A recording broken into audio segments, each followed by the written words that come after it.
Hello everyone, and welcome to another episode of Millennial in the Middle. I'm Connor Dehlin. I've got a great episode for you today. I just finished recording an interview with Jenna Jarvis, and Jenna has a really interesting story, and I've followed her over the last year or so and been so impressed with this movement that she is leading.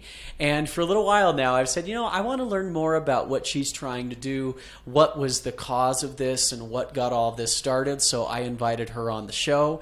To give you a little background, Jenna, at a very young age, was a victim of sexual abuse that she'll talk about here in this interview, and basically talks about how for 15 to 20 years of her life, that experience basically was kind of a dark cloud over a lot of her life, her mental health, her relationships, and she decided a little while back to open up about that and to be vulnerable, to be authentic, to be real. And as she did, she was pretty blown away by the reaction that had, especially in social media, where so much of what we see is filtered and a little fake and our highlight reel of our life. She kind of looked at that and went the opposite approach and said, let's be real, and was open and honest about her trials, about her going through therapy and what that meant to her, and how she, how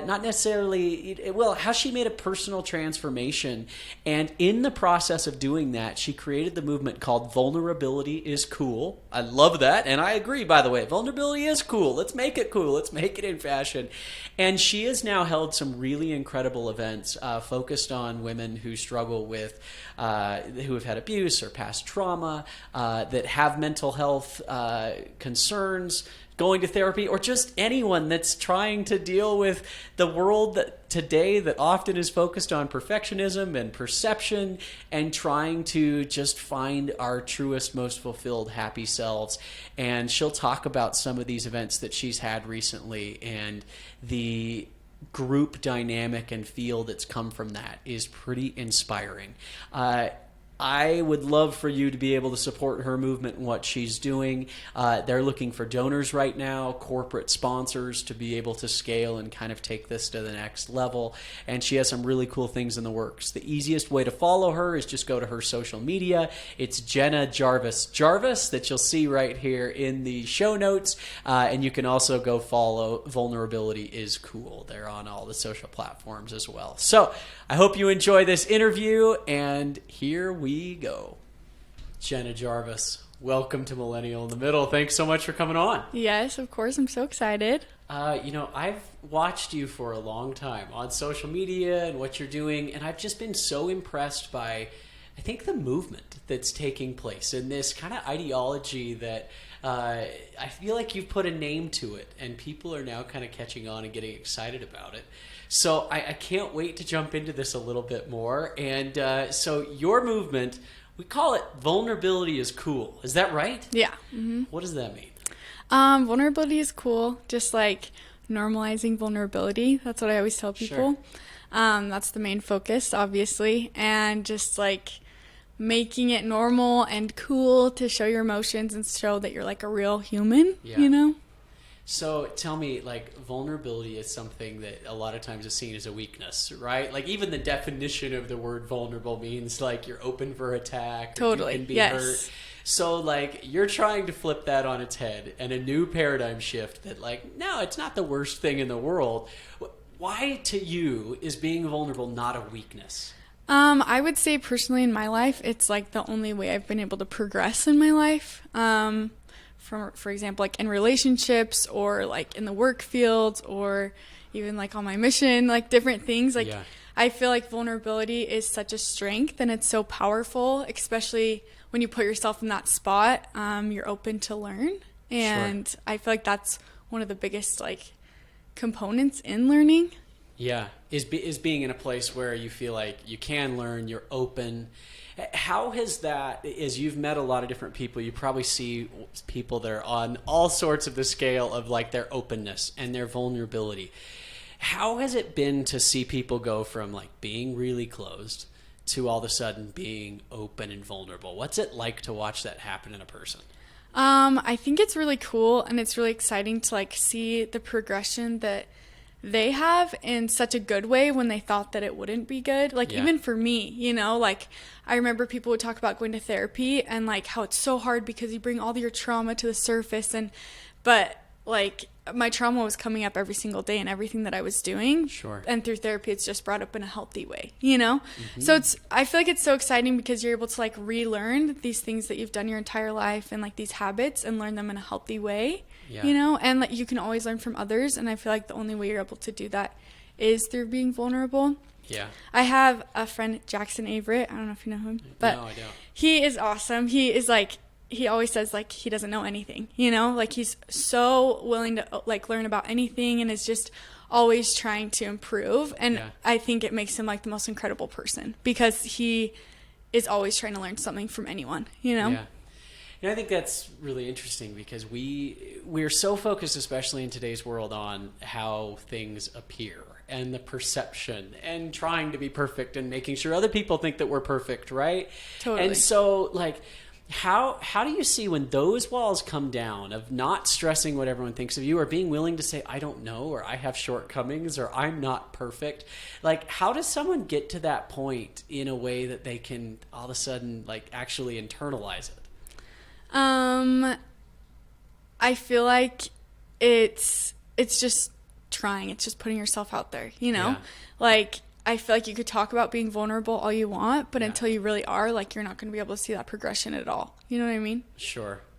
And I love what you just said right there, putting yourself out there, because that's what you've done, right? And that's why I have so much respect for what you've done, because you're openly talking about it and putting yourself in a spotlight that maybe isn't all that glamorous and willing to do it.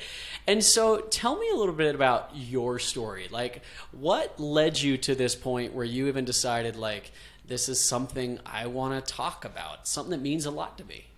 Okay, so I'm just going to start from, like, the very beginning. Go for it. Start from the beginning. Yeah, Jenna's a baby. Yeah, Jenna's a baby. So, well, this is, like, my first memory, which is kind of sad. But, so when I was 4 years old, I was sexually abused by my babysitter's son. Oh, wow.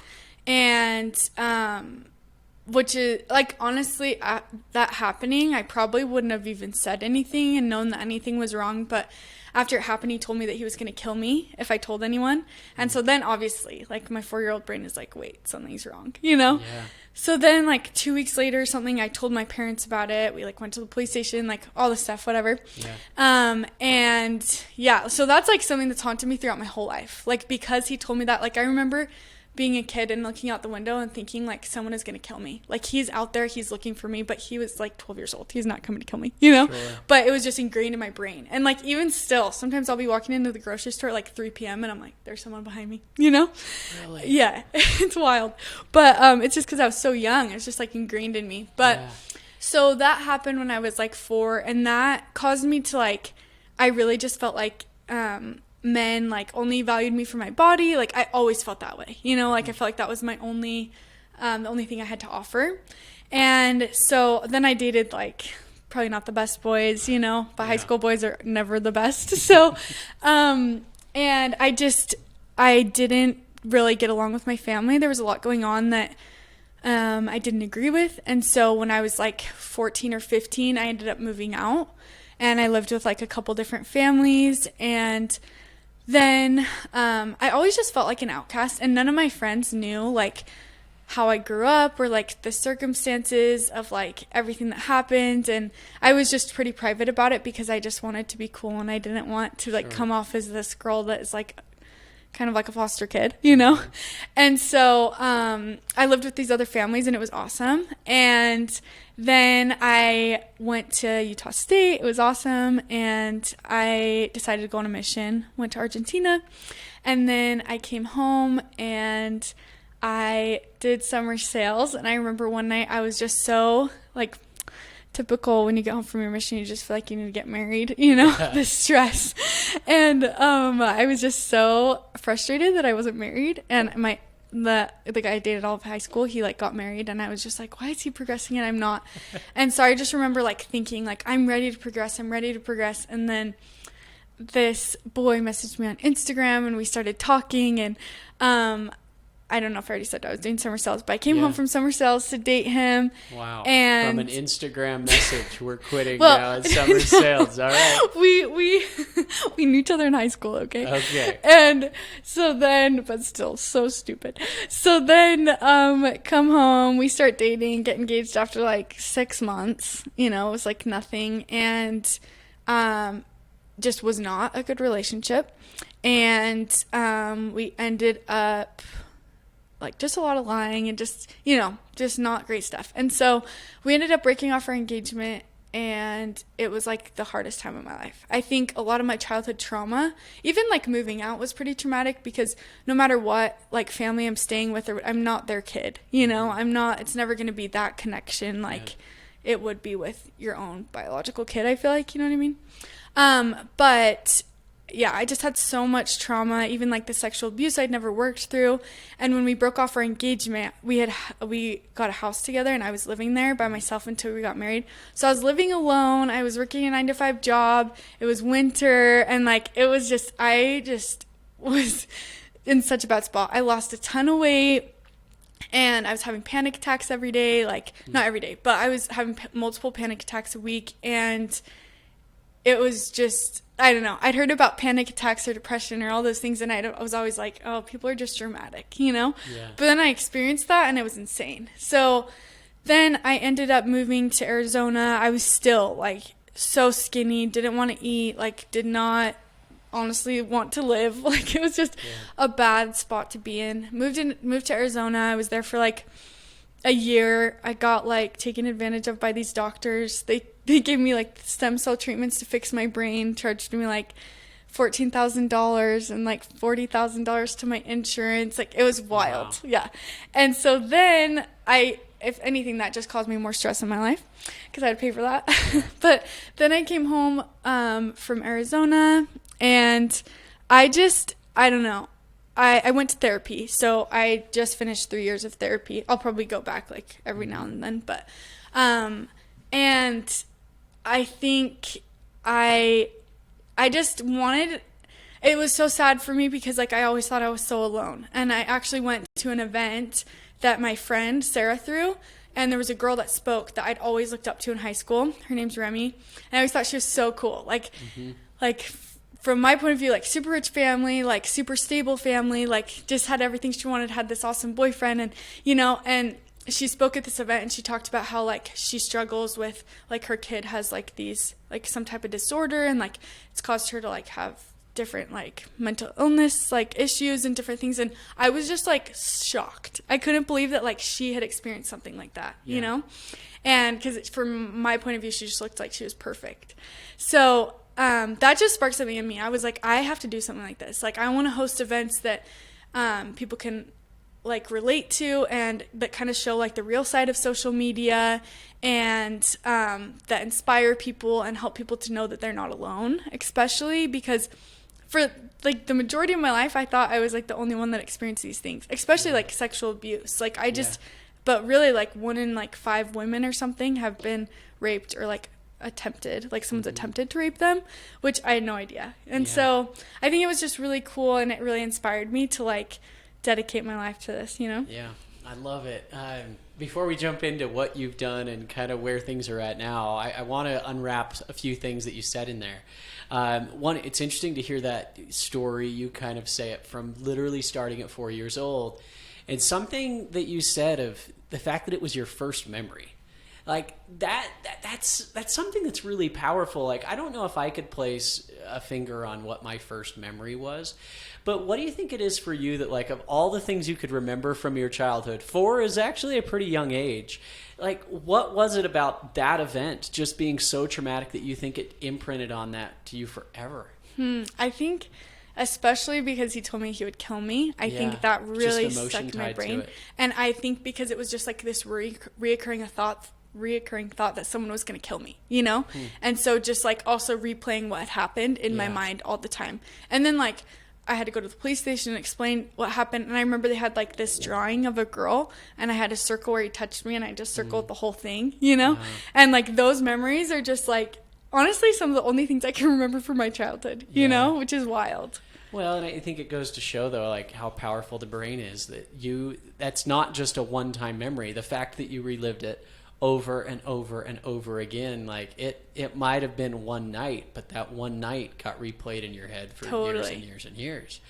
And, I think it's a hard thing to talk about, especially like sexual abuse in society, and especially as a man, right? Like it becomes even trickier to bring up those subjects and to talk about those things. What would you say, like, where do you find the balance of being open and talking about those things in a way that sheds light so change can be made, as opposed to like being afraid of it, but still being like appropriate at the same time? You know what I mean? Yeah.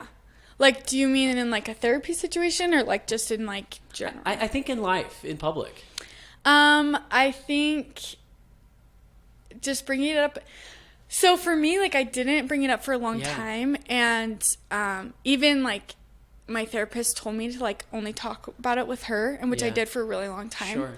Sure. But just like the fact that I didn't know that anyone else had really experienced that. I knew that like people had, like, on the news you hear about like crazy things or whatever, but I had no idea like that's happened to some of my friends, And so I think me being able to speak up about it has helped a lot of girls. Like, so many girls have reached out to me and been like, how did you work through this? Like, this has been haunting me my entire life, And just like you said, it was just like one instance when that happened, but like it's been, and then I had to like live through it even like more intensely in therapy. I had to relive all of those memories and like go through that all again. And so then I feel like it was finally almost like out of my system, and I can process it in a healthy way. Yeah. So that makes a lot of sense. It's something that I think as we open up, as we talk more about things like that, and vulnerability is cool, right? Like the fact that all of us have something, right? We all have things in our past, or skeletons, or things that we're working on and trying to get through. And I think when there's an even playing field, when we all admit that we're not perfect and that we have a long way to go. And I love what you just said about people reaching out to you in your direct messages, because one of the things that you started doing is sharing your story on social media, right? And the interesting thing about social media is, like, we see the comments, we see followers, we see things that are there, but most of the time, the most important conversations and the things that are the most meaningful are the things that then come to your DMs, right? Like, come in a direct message of, because someone saw your TikTok video, they felt comfortable reaching out to you. What has that been like, having strangers reach out to you from a TikTok video and saying exactly what you said? Like, how did you figure this out? Help. That's funny you say TikTok, because I feel like, are you on TikTok a lot? I have a TikTok. I'm not a big TikToker, but I know the game. But you just get so many, like, so much like unsolicited advice on TikTok. Yeah. Like, so many people are like so vulnerable on there too, and just like comment like, these girls like, well, my boyfriend's abusive and da-da-da. I'm just like, oh my goodness. I'm like, everybody can see this, right?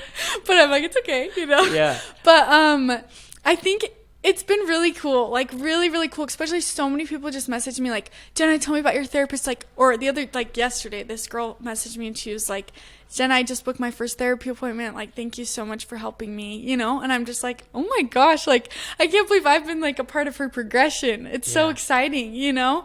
And I just feel so grateful that I've like opened my mouth and that I've talked about these things. And people probably think I'm a little too vulnerable, but like I could care less, because I needed someone that was that way, So. And if it leads to people talking to you and it can make changes there, then it makes a lot of that worth it. Totally. And hopefully it's healing for you along the way.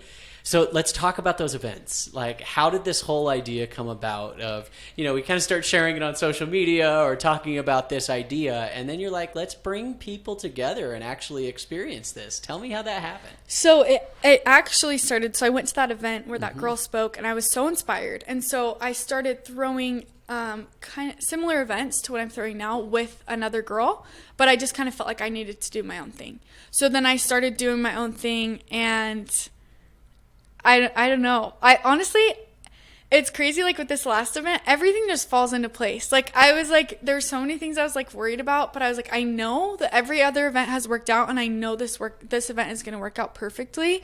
And like I just had so much confidence in it, you know? Mm-hmm. And so I truly feel like this is like my calling. Like this is what I was made to do, you know, even though I'm not the most organized person, I'm not a businesswoman really, like I'm just me, you know, but like it's just worked out, and I feel like I have so many great resources and friends and things to help me. But yeah, the events are like, so we did those other events, and we did it under like the name We Are a Wonder. Mm-hmm. But then since I decided to go on my own, I decided to find like a different name, obviously. And then Vulnerability is Cool just like popped in my head one day, and I was just like, that's it. And then, and I was really, really nervous to throw my first event, but everyone I reached out to said yes, like was willing to help, was willing to work with me. Like it was just like crazy, and I just knew this is what I was supposed to be doing. So what do you do at these events? Are they speakers, or what do you do? I know we've taken some yoga classes together. I know you're a yogi. There's got to be a little bit of that. Yes, totally. So now there's 2 types of events. So the first events, well, I'm hoping to like combine them a little bit. So my first 2 events, I did them with like I had influencers come and speak, and like, so I had like the first one, sorry, a little scatterbrained, but the first one was focused on body image, more body image. That wasn't even the theme, but all the girls ended up talking about that. And then the second one that I threw, it was a lot about like emotional abuse and like loss, and like a little bit of like grieving, like hard relationships. Like we had Britt Lamore and Macy Neely come on, and it was awesome. And then the first one we had Courtney Hill, Jessica Janae. Courtney Hill's been on this podcast. Oh, she has? A while ago. That's so fun. Yep. She's the best. I love her. She's great. And then Ellie Duke as well. Did I already say that? Yeah. She was on there, but she was at the event. And so I'm just going to walk through the first event. So everybody comes in and you have a seat, and we do this activity. It's my favorite activity, and it's called I Will Stand For You. Okay. And I pass out this big checklist of different things. It says like, I've been sexually abused, or I have had suicidal thoughts, or I've never felt more lonely in my life than I do right now. Just a big checklist of all these different things. And you don't write your name on it, and you check whatever one applies to you. Wow. And then you fold up the paper, and then you pass all the papers in, we mix them up, and we pass them back out. And then I read at the front the questions, and I could personally, like, all of the things on the paper, like, I've experienced, which is, like, really awesome. I mean, being there and just, like, realizing so many people have too. But anyways, I read off each question, and whoever's paper you got, you stand for them. Does that make sense? So I'd read like, I have been sexually abused, and if your paper is checked, then you stand for them. So it is like, it's so cool. It's like my favorite thing. Like every time I just start crying, because it's just, it like shows how connected we really are. Like almost more than half the people stood up last time when I said like, I struggle with debilitating anxiety, or like different things like that, which you wouldn't think. Like you look at all these girls and they're so cute and they're so pretty, and like they just seem like they have their life together, but like they struggle with so many similar things, you know? I love that image of standing for someone else, and not feeling like it was you that necessarily even had to admit that, but that you were doing it for someone else. And so tell me, like, I imagine after that you've created quite the bond immediately that lasts. Like, I know, I kind of love throwing that out there, like immediately, you know? For sure. And so then we did that, and then I'm trying to remember. I think this last event, then we like I have people like write in their journals, write down an intention, and then I'm like spacing right now. What else do we do? I should have brought a schedule. And then I'm pretty sure like the one with Courtney, I'm pretty sure we just had like each of them speak at different times. And then we have like someone come sing like a musical number in between. And then at the end, we would end with like a little break for food. And then we do like a sound bath meditation and yoga. And then, so that one, we had like just speakers come and talk to people, and like you just kind of learn from their experiences. But this last event I did, we had therapists come. So the event was all about the attendees, which I loved. Yeah. Like the event wasn't focused on an influencer or anything like that. It was just focused on you. And it was like more of a workshop. So we like, did different types of things. We did this I Will Stand For You activity. I try to do that every time because I just love it.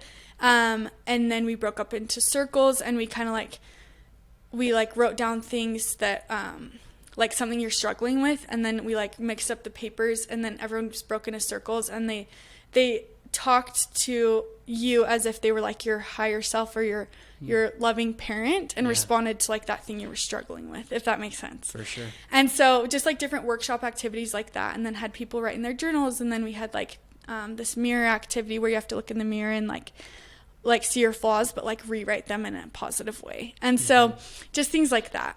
And then with that one, we made like a bouquet of flowers. Everyone got to make their own bouquet, and then we did a sound bath meditation to end it. And then leaving that event, what's the feeling?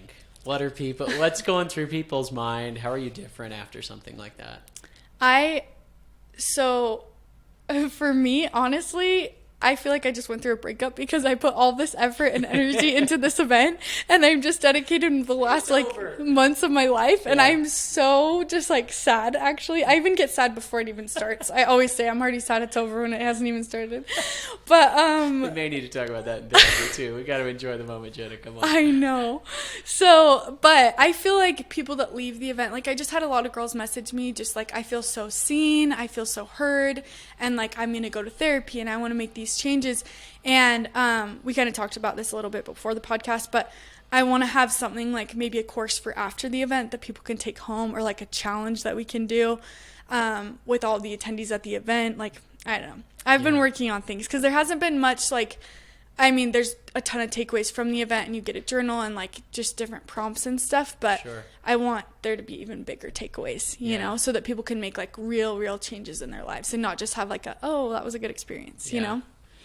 So let's talk about therapy for a second. Okay. I think we're getting rid of the stigma around going to therapy like it used to be. And I think this is an evolution of, I always talk about generations here and how generations think differently. And I think older generations looked at people that went to therapy, it's because they had issues, they needed to work on stuff, they were, were mentally ill. Like we'd put these things there, these labels, where now I think that's becoming so much more commonplace and people are talking about it. I actually don't know if I've ever done it on this show, but like I go to therapy, not weekly, but I think that everyone should have at least a therapist that they know they can call if they need, that knows them. Totally. And we all have those highs and lows and peaks and valleys in our life, and having someone there to be able to talk through that and help you think through it and come to those solutions yourself is something that I feel is a shift in how our society views that. How do you think our attitudes and perspectives have changed around therapy itself? It's so interesting because I remember even being little and like my parents tried to take me to therapy one time, and I was so embarrassed, so embarrassed. And even I remember like when a couple years ago I was with my boss and we were at her house, and I was talking to her about therapy, and she's like, my family can hear you. She was like, my family can hear you. And I was like, she's like, you're just going to talk about therapy? And I was just like, oh, like, I was like, I'm not embarrassed that I go to therapy, like, I don't know. It's so interesting. And there's totally been a shift, and I want to make that shift even bigger. Every single day I write in my journal, vulnerability is cool as changing the world. Yeah. Because I'm just like, more people that need to know, like, this is how you progress. Like, you can't have these hard things happen to you as a kid and just like push them down. Like, they're going to come up, Yeah. Like, I've seen a quote that says, like, if you don't deal with like trauma on your own, it's going to come up in your relationships, which I've totally witnessed, you know? And luckily I feel like it's so much more normal. Like, I've heard so many more guys, like not a ton, obviously, but I want to talk about this. I'm glad you went there. Yeah. I've heard like way more guys say they go to therapy. I mean, I say way more, but not way more, but a couple more guys than I used to hear. Like, you just had one, right? Yes, totally. What do you think it is? I mean, obviously your events up to this point have been focused on women, right? Do you have plans to reach out to men, and how do you think they might be different in this? So my next event is going to be men and women. Oh, cool. Yeah, it's going to be in November. And like sometimes people are like, oh, can guys come? But I don't know. The people that have said they'd come to these events are like my best friends, like best guy friends, where I'm like, I don't know. I just feel like my target audience is women, and I would love for men to come, Yeah. but I'm just not putting as much of like an emphasis on it. Yeah. Like hopefully in the future I can more as like vulnerability school gets bigger, and then maybe it will be cooler to go to like this stuff, you know? But this next event is going to be awesome. I've been speaking with Henry Amar. Do you know him? No, I don't. I hope I didn't butcher his name. But he is hopefully going to speak at this next event. He's like a public speaker. He's incredible. Cool. And then, so the event is going to be called Make Your Mind Great Again, like Make America Great Again. Okay. So I'm super excited. I'm like so hyped about this next event. Yeah. But I'm hoping that I can get a lot of guys there. So if you're listening, you better come. Okay. But yeah. Cool. So obviously people can find this and hear about it. How can people support this beyond just going to events? Are you looking for donors? Are you like, how can we get this message out there further? Yes, 100%. I'm looking for donors. 150% I'm looking for donors. Because up until now, I've just funded it on my own. But like with the things that I want to do, like even I'm working on like a therapy book right now, and like also like a journal similar to like the 5-minute journal, but kind of like with vulnerability is cool touch with it. But different things like that. And like I've literally put all of my savings, everything into this, you know? And so now I'm trying to work up like a plan and like a proposal to like get more donors and things like that, because if I want to do big things, I don't think I can do it on my own, you know? Yeah.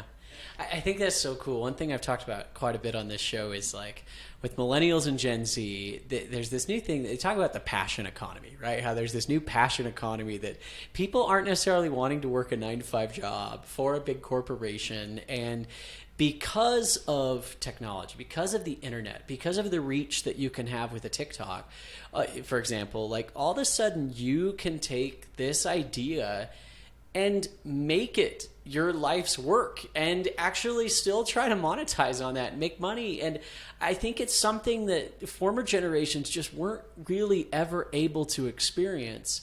And so like, how do you look at, I mean, I'm curious kind of to pull off like now what you've done with your passion here, the thought of like going and having a job, like how motivated are you to go make this happen so it's your thing? Like, to like never have to work like a 9-to-5 again. Is that what you're saying? Not never have to do it, but like why do you want to make this your thing? Well, I just think like you've always heard people say like if you don't love your job then change it, or like, you know, and like I've done social media marketing for years and I love it and I'm like good at what I do, but like this is something that I absolutely love. And like this is what I want to do for the rest of my life. And I don't know, it's just so different because I'm so passionate about it. I love social media marketing, don't get me wrong, but I'm not like over the top passionate about it like I am this movement. You know what I mean? Sure. I think that's so cool. And our society, I hope, is figuring out how to take people like you that have an experience that's led them to a place where they're speaking from a position of some authority and from experience and credibility and helping them get that message further out there. And I think good content is such a way to do that. Like you've had some TikToks and Instagram Reels and things like that have really resonated with people. Tell me, as it relates to social media, like obviously when we think of social media, it's all about, oh, this is fake. This is the land of perfection. This is, oh, we don't share our faults. Do you think there's a shift happening in like us looking at social now and being like, it doesn't have to be the highlight reel?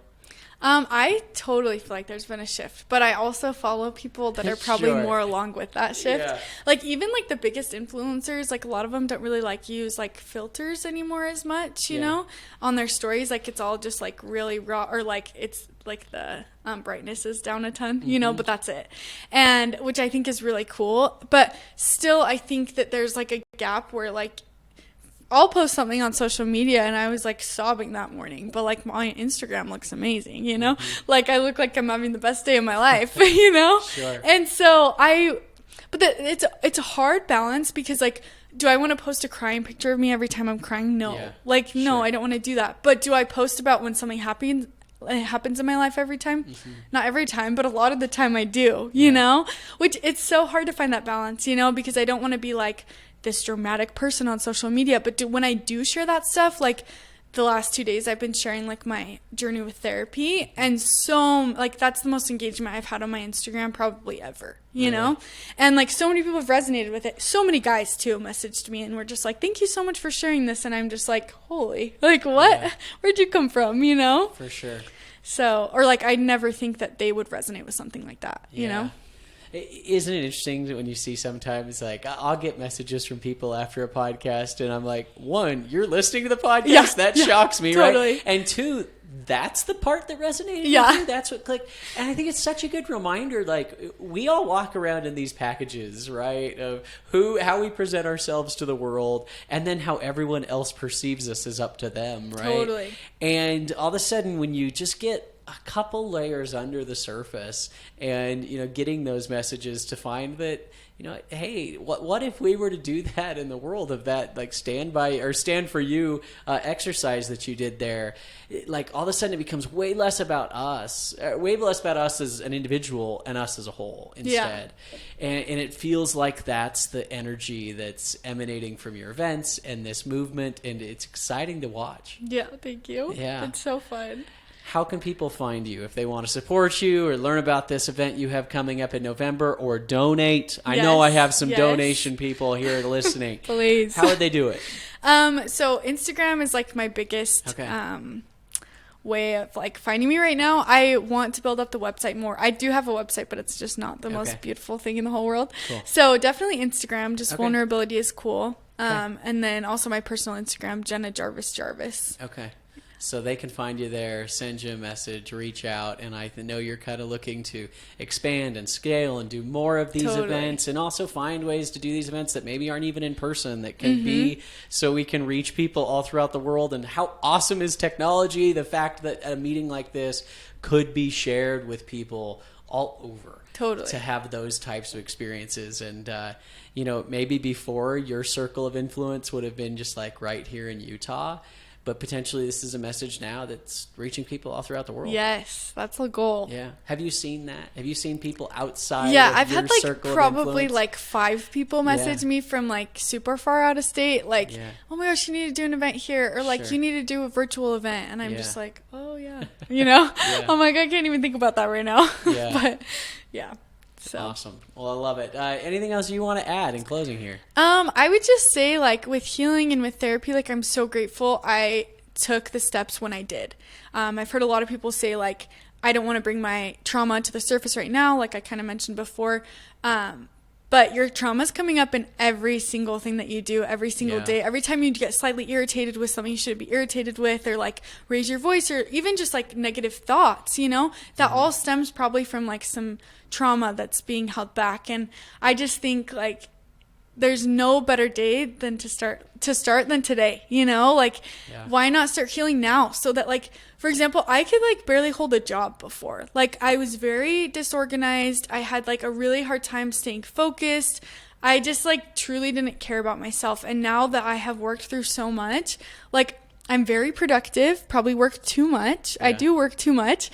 And I feel like I have great relationships now. I really respect myself. And I'm so grateful that like I didn't end up getting married when I got engaged, and that I was able to work through those things on my own. And so even if like you are married, or no matter what stage in life you're in, like, I don't know why you would hold yourself back from progressing, you know, like you have to realize you are the only person holding you back. And I think that was such a big, like mind-blowing thing for me, because I think I'd played the victim a lot before, like we all tend to do, you know, and it was just holding me back. So it's probably the number one thing. I love saying that the time is now, right? It's so easy to, I'll bury that, I'll think about that later, or we address it when like we have no other choice. Totally. Because times like we need to fix this problem right now. And so like what I'm hearing from you is err on the side of being proactive. Take your mental health seriously, and strong individuals can have strong relationships. Totally. And groups of strong individuals create strong communities and strong bodies of people that are working together with some shared values. And so I absolutely love that. And for anyone listening, like, don't be afraid to talk about the fact that you're going to therapy. And if you feel like you should, then go do it. You know, like there's plenty around. And I think that, you know, just addressing some of those some of those problems that we like to push under the surface can do the world and all of us a lot of good. Totally. Vulnerability is cool. Yeah. Yes. Well, hey, I appreciate you coming on and sharing this. I hope this movement just continues to snowball. I hope it continues to grow and grow, and I think it will. I think that authenticity and realness resonates with people, and you have proven that, and I think you'll continue to do that. So thank you. Great work. Congratulations on everything you've done so far. I'm excited to watch. Go give her a follow. And Jenna, I didn't tell you this, but I end every episode with a song. So not a full song. Oh my, man, if you're really listening to this right now and not watching on the video, the look I just got from Jenna right there, she's like, what the? Hey, don't worry. Clowns to the left me, jokers to the right. Here I am, stuck in the middle with you. It wasn't that bad. It wasn't that bad. It wasn't that bad. We'll see you next time. Thanks, everybody. Clowns to the left of me, jokers to the right. Here I am, stuck in